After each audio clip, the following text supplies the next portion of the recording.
Last game, Granada at Narbonne. Granada the 5, Narbonne the 4.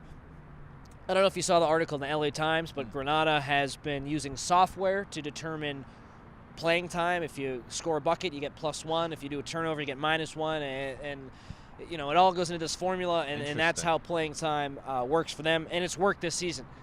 No one thought they were going to be in the Open Division. Here they are as the 5th seed, and you can make an argument they should have been the 4.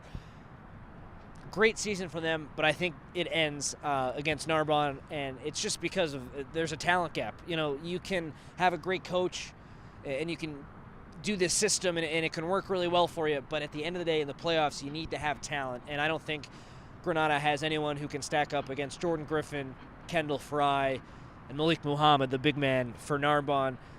Could be close.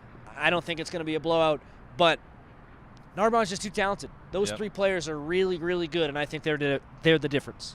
Granada, ultimately, as we've talked about it in earlier podcasts, they play as a team. They don't have one guy that's necessarily the best, like Birmingham type of thing. But overall, although basketball is a team sport, you're right. You have to have talent, especially in the playoffs, especially when, sometimes maybe the scheme from, the opposing team is working well against yours, and then you have to dig deep. And unfortunately, Granada just doesn't have enough size. They just don't not have enough size, especially against Narbonne. Maybe if they played at Taft, maybe you could see that going either way. But against Narbonne, we've seen them, game in and game out, just throw down dunks. Malik Muhammad, one of the bigger players in the section. Yeah, and Griffin for a point guard, he dunks all the time too. It's unreal, the fact that they have these guys that can get up and get boards. They're going to control the paint.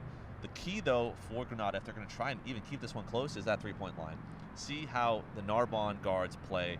If Granada is able to hit that 3 shot, they'll have to, Narbonne will have to change its scheme and maybe not go inside as much to try to play catch-up.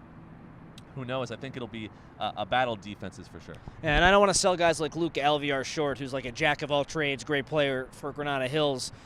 He's a talented guy, but we're talking about some legitimate college prospects on the other side for Narbonne.